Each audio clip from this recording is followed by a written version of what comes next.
आदाब नाजरीन, आप देख रहे हैं FTR न्यूज़ चैनल। बढ़ते हैं खबरों की तरफ।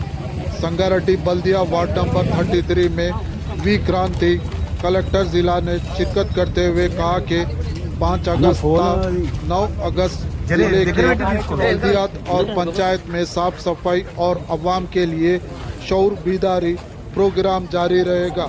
इन्होंने कहा कि संगारेड्डी के बल्दिया में 64 ऐसे मुकामात है जहां पर गैर ज़रूरी तौर पर कचरा जमा किया जा रहा है, जिसको फौरी तौर पर साफ करने बल्दिया के अमले को हिदायत दी गई है।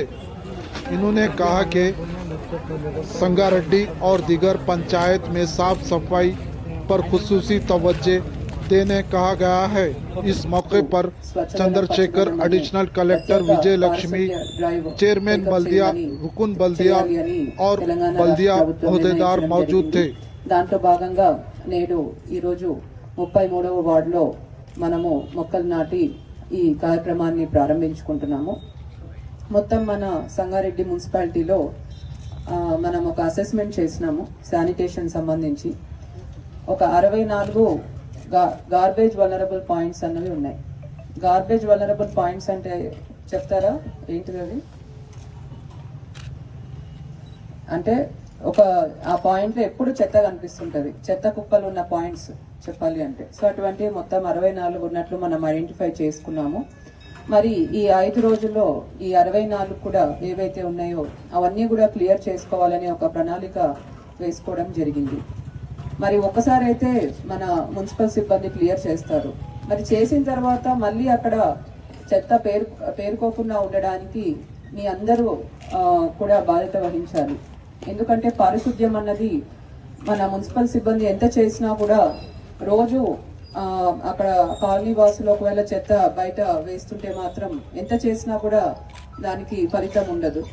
కాబట్టి మహిళలుగా ఇక్కడ ఉన్న కాలనీ పెద్దలుగా మీ అందరూ కూడా ఒకటి గట్టిగా నిర్ణయించుకోవాల్సింది ఏంటంటే మీ కాలనీలో మీ వార్డులో ఎవరు కూడా చెత్త ఆటో కాకుండా బయట వేయకూడదు। కంపల్సరీ మన మున్సిపల్ ఆటో ఏదైతే వస్తుందో దానికే వేయాలి। సో బయట వేయడం వల్ల ప్రాబ్లం ఏమవుతుంది, దానివల్ల పరిసరాలు చాలా అపరిశుభ్రంగా ఉంటాయి, దోమలు ఎక్కువ వస్తాయి, పందులు కుక్కలు కూడా ఎక్కువ ఉంటాయి। మరి మనం చూస్తూనే ఉన్నాము కుక్క కాటు వల్ల ఎంతో మంది చిన్నారులు ప్రాణాలు కోల్పోవడం వంటి అతి ఘోరమైన పరిస్థితి కూడా మనం చూసాము। అండ్ కుక్క కాట్ల వల్ల ఎంతో మంది ట్రీట్మెంట్ పొందడం కూడా మనం చూస్తూ ఉన్నాము। కాబట్టి ఇవన్నీ కూడా మనం తగ్గించుకోవాలి అంటే మన పరిసరాలు పరిశుభ్రంగా ఉంచుకోవాలి। మనం మన ఇంటిని మాత్రం చాలా పరిశుభ్రంగా పెట్టుకుంటాం, రోజు క్లీన్ చేస్తాం, రోజు పూజ చేస్తాం, నీట్ గా పెట్టుకుంటాం। పరిశుభ్రం ఎంత ముఖ్యమో ఇంటి బయట కూడా అంతే ముఖ్యం। మీ స్ట్రీట్స్, రోడ్స్ ఏవైతే మీరు రోజు నడుస్తున్నారో అవి కూడా మన పరిశుభ్రంగా ఉండాలి। ఎందుకంటే ఈ దోమలు అన్నవి ఓన్లీ మన ఇంట్లో నీట్గా ఉంటే రాకుండా ఉంటాయి అన్నవి ఏమి ఉండదు కదా।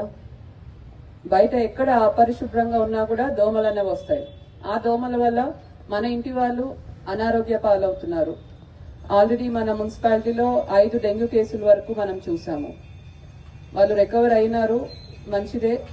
బట్ అటువంటి సీజనల్ వ్యాధుల బారిన పడకుండా చూసుకోవాల్సిన బాధ్యత మన మీద ఎంతైనా ఉంది।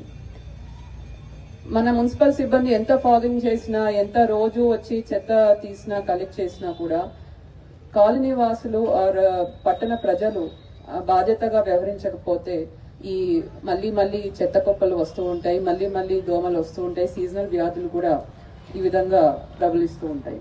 కాబట్టి అందరూ కూడా మీ అందరూ కూడా దీంట్లో భాగస్వామ్యం చేయాలి। ఈ పచ్చదనం అన్న కార్యక్రమంలో అందరూ కూడా పాల్గొనాలి। ఒక్కసారి ఈ చెత్త కుప్పలన్నీ కూడా మేము తీస్తాము, బట్ ఆ తర్వాత మీరెవరు కూడా బయట వేయకూడదు। ఇక్కడ ఆర్పీలు ఉన్నారు, మహిళా సంఘం సభ్యురాలు ఉన్నారు। సో మీ అందరూ అనుకుంటే మీరు ఏమైనా చేయగలుగుతారు, ఎంతో మహిళా శక్తి ఉంది ఇక్కడ। కాబట్టి మీరు మీ వార్డులో, కాలనీలో ఎవరైతే బయట చెత్త వేస్తున్నారో వారికి మీరు కఠినంగా చెప్పాలి, బయట వేయకూడదు, మున్సిపల్ ఆటోకే వేయాలి అని।